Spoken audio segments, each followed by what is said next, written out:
And welcome to another treatment of the International Sunday School lesson. Today's lesson is entitled, God Creates Light in Life. And it's taken from Genesis, the first chapter, verses 14 through 25, and it's for September the 9th, 2018, Fall Quarter, Lesson number 2. Now, a little background information. This is a continuation of last week's lesson, and my remarks are still that I gave for the last week are still hold true. There's several different ways you can interpret this first chapter of Genesis in the 6 days of creation. At one time, I used to really actively and aggressively debate with people over the way some people interpret those verses and the way I interpret those verses, which is the same way that the church has historically interpreted those verses. I interpret the first chapter of Genesis to be taken extremely literally, and that each one of those days was a literal day, a 24-hour day, and that I don't subscribe to a gap theory as some people do. I think you have to stress the Bible pretty significantly, even though two of the reference Bibles that I have used the most over the years believe, both of the authors of those reference Bibles believe in a gap theory. That would be C.I. Scofield and also Phineas Dake. Both of their reference Bibles accept a gap theory. Now, for those of you that don't know, a gap theory believes that there was an original creation, that Satan was ruler over the world at that time. He wanted to ascend into heaven and was thrown, and there was a big battle, and then God destroyed the earth originally, and that the first chapter of Genesis is really just a recreation and a replenishing of the earth after that destruction. You can believe that and not be contrary to any particular verse in the Bible, but to piece that together from the Bible is a very big stretch, and I don't subscribe to that. I tend to take the Bible quite literally, and the most simplest explanation of what the text says is the way I take it. And I do realize that there's geological manifestations and observations that indicate that maybe the earth may be 6 billion years old, and that kind of thing. But I believe when God stepped out and created the earth out of the nothingness, that He created an old earth. He did not create one that did not have any signs of aging in it. That when He created it, it already had signs of aging in it. And the reason why He did that is that the aging and the movement of time and that kind of thing, for things to exist, that has to be there. For example, light travels at 186,000 miles a second, and if God just spoke the universe out of the nothingness, the light, it would be a lot of times several years before light would reach certain places. So when God created the universe and the light was there, it had to be like it was being created in a point in time and had existed prior to that. Same way with rivers and mountains. They are a process that creates those. But if you're going to create a world that has rivers and mountains in it, it's going to have those signs of wear and tear, even though it was just instantaneously created. But anyhow, nonetheless, reiterate what I said last week. I tend to not debate people as aggressively as I used to, in fact, not at all, over the way they may interpret Genesis 1. The only thing that I will earnestly contend for the faith over is that there is a Creator. His name is the Lord God. That His Son, Jesus Christ, was an active participant in that creation. And that He was not a created being. That He was in existence from all eternity. And that there was a fall of man when sin entered into the world. There was a paradise, and that man sinned and was cast out of the paradise. Now those things are intricate to the gospel story. So you have to believe that. But anyway, and those I will earnestly contend with the faith over. But different ways that people can interpret the first chapter of Genesis, I'll leave it up to their conscience and their reasoning to evaluate how logical what they're saying may be. There's some people that interpret the story of creation as each one of those days being an age, and there are other places where the Hebrew word for day the Hebrew word that was translated into day, yom.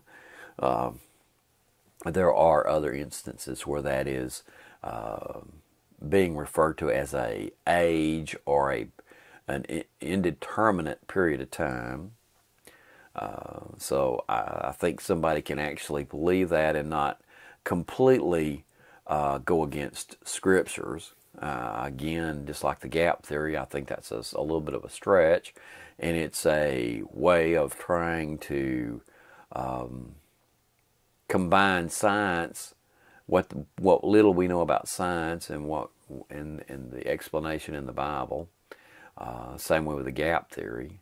If they hadn't found any dinosaurs, probably nobody would have believed in the gap theory. It's a way that some people are using to try to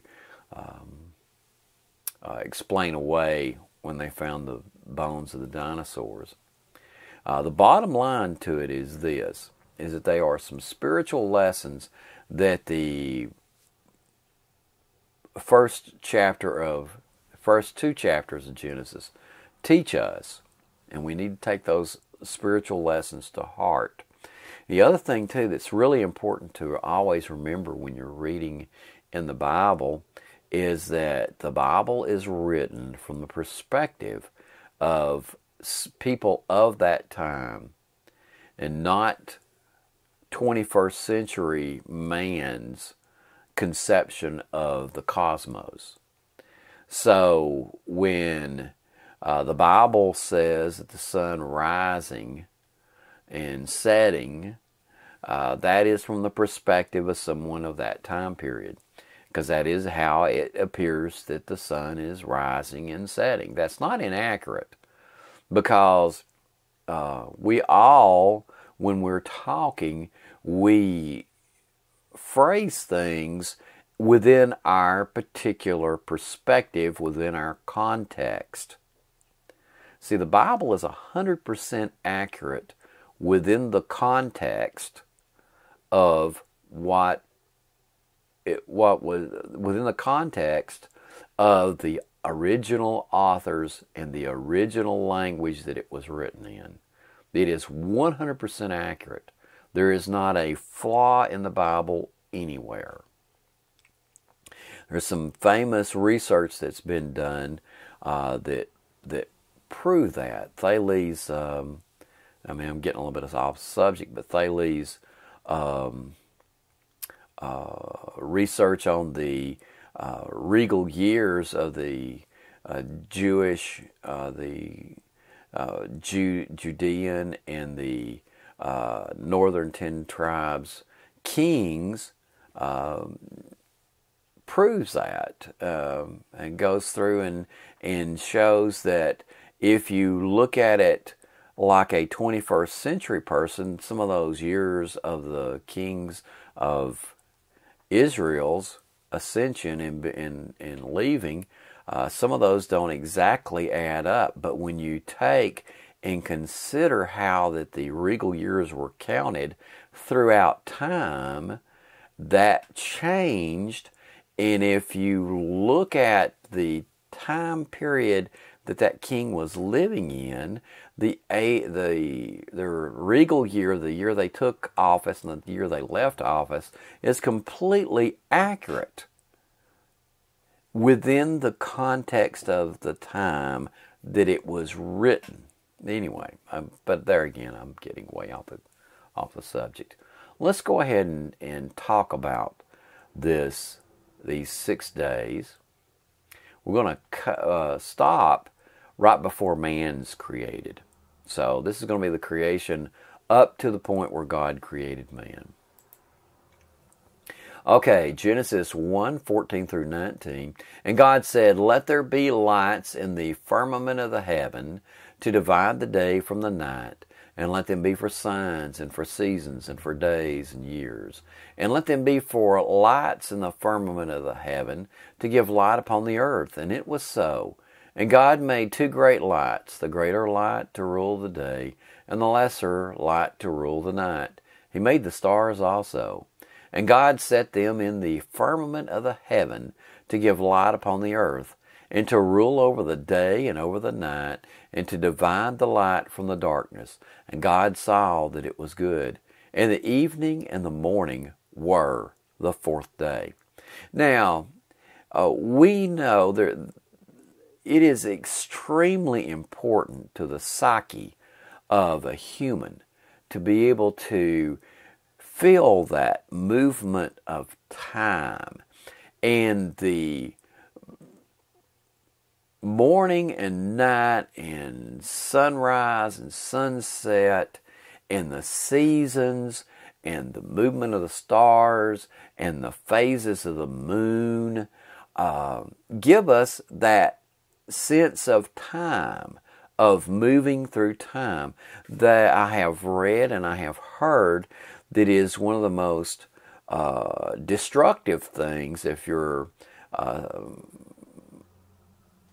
making someone in prison. If you imprison someone, it's one of the most destructive things to them to isolate them to where they have no sense of time. It's just one continuous sameness throughout time, because of the human body and the human psyche is designed to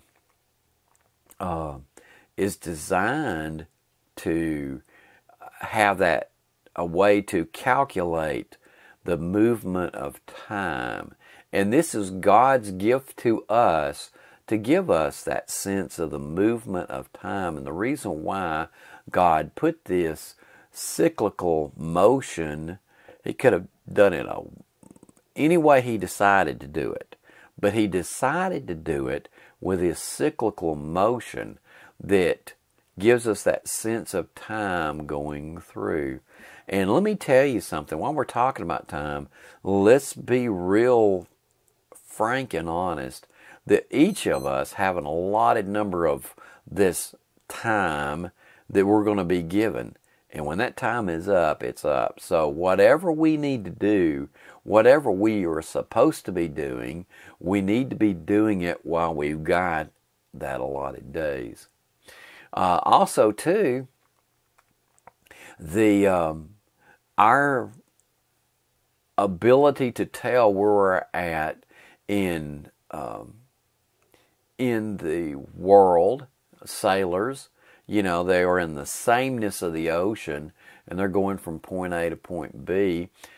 They would calculate where they were based on the stars in the sky.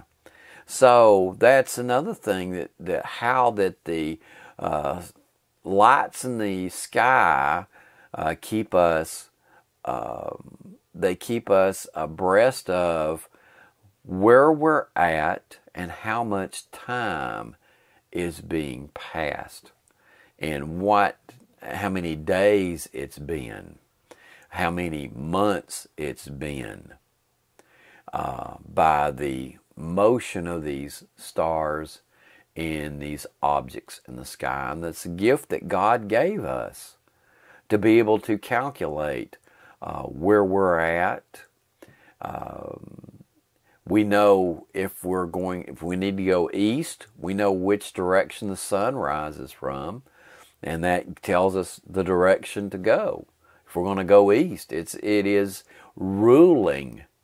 And that's the sense that those objects in the sky rule. These verses are not saying that these objects are reigning in heaven.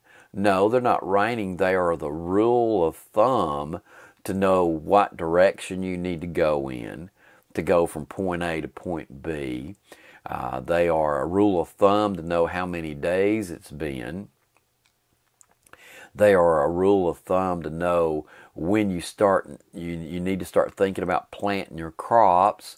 They are a rule of thumb to know when you can, when the calf is due or the baby's due or whatever.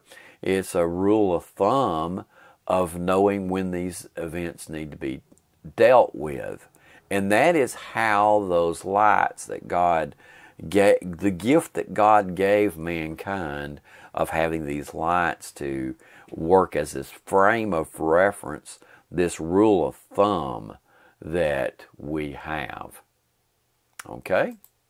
Now the fifth day, and God said, let the waters bring forth abundantly the moving creatures that hath life, and fowl that may fly above the earth in the open firmament of heaven.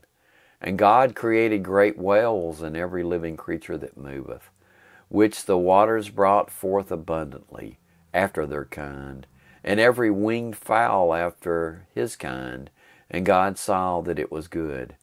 And God blessed them, saying, be fruitful and multiply, and fill the waters in the seas, and let fowl multiply in the earth. In the evening and the morning were the fifth day. So we see how that God give us the gift of fish, the gift of large creatures in the sea, and all the beautiful birds of the sky, with all their wondrous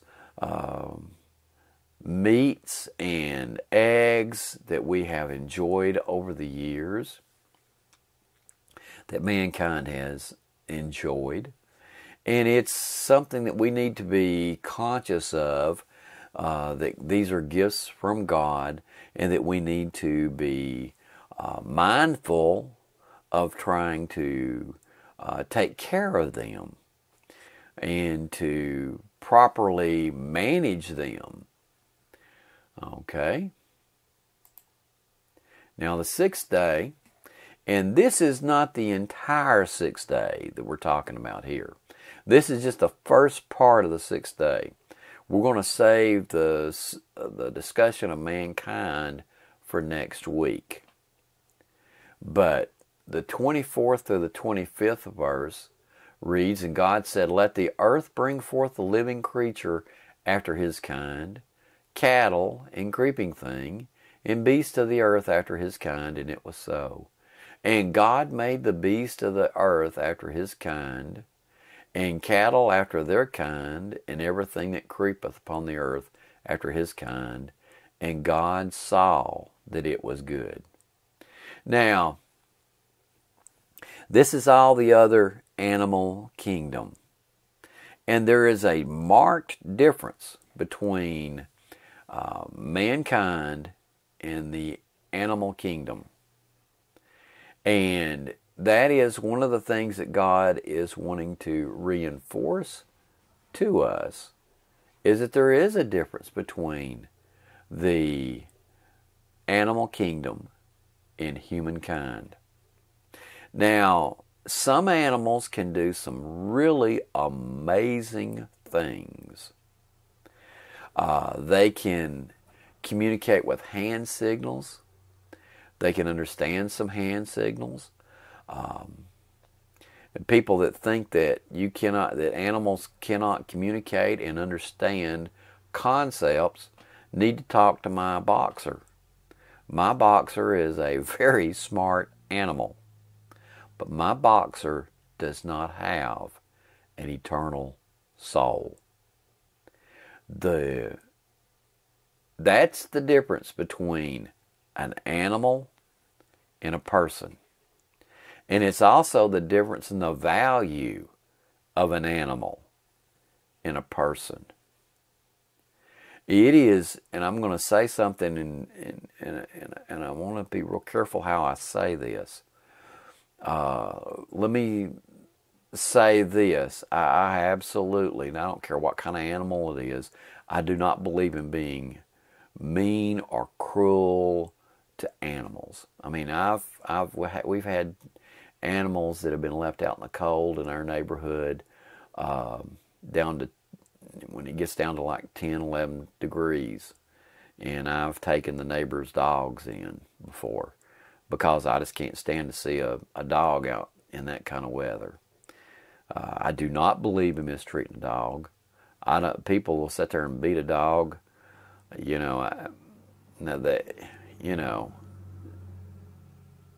mean, that's just ridiculous. I don't believe in that kind of stuff. And you should treat animals with you can pretty much will tell the quality of somebody by how well they treat an animal, or they treat somebody who is not capable of defending themselves. People that have got no character and no character and kind of terrible mistreat animals, and they mistreat people that can't defend themselves. But there's a huge difference in the value of an animal and the value of a person. We had the situation where the human baby had fell into the cage, and that gorilla had that human baby dragging that baby child all over the cage in that zoo. And they shot and killed the gorilla, and people were lamenting that gorilla and how terrible it was, and how they shouldn't have done that. Well, they shouldn't have let the baby fall into the cage. But I'm here to tell you, this preacher is here to tell you, I could decide between breaths whether or not to shoot that gorilla. That was a human baby. And that baby was in severe danger. You deal with stupid mistakes that grown-ups made later, but you always protect a human above an animal. There is no choice. There's no equivalency. An animal is not worth as much as a human. Period. Anyway. Well, then we got a little bit sidetracked there, but that's okay. Something that I really strongly believe in, and I think that some of the comments I've seen posted on social media kind of disturb me. And again, I really strongly believe in being sensitive to the needs of an animal and taking care of animals. I don't believe nobody should get a pet that they don't intend to take care of. Don't leave a dog out in the middle of the heat, all chained up on a short chain, and the dog can't get around and has kind of a miserable life. I don't believe in that kind of stuff. I think that being a Christian means you're not cruel-hearted. It means you're being tender-hearted. But when it comes to comparing the value of a human and the value of an animal, there's no comparison. Humans are worth way more than an animal. Okay. Well, a couple of concluding thoughts. God has given us a great gift. This world that He's given us, in all of its beauty, its majesty, look around and you see the majesty of God in the physical world, and it's our responsibility. I know I'm a little bit of a tree hugger. It's our responsibility to try to take care of the earth as much as we possibly can.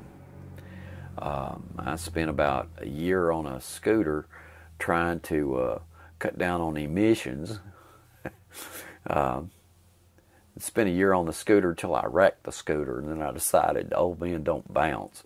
So I got me a car. But anyhow, we should try as much as we possibly can to be conservative with the resources that we got in every way we possibly can. But just bear in mind that a human life is worth more than, human life's worth more than like an animal.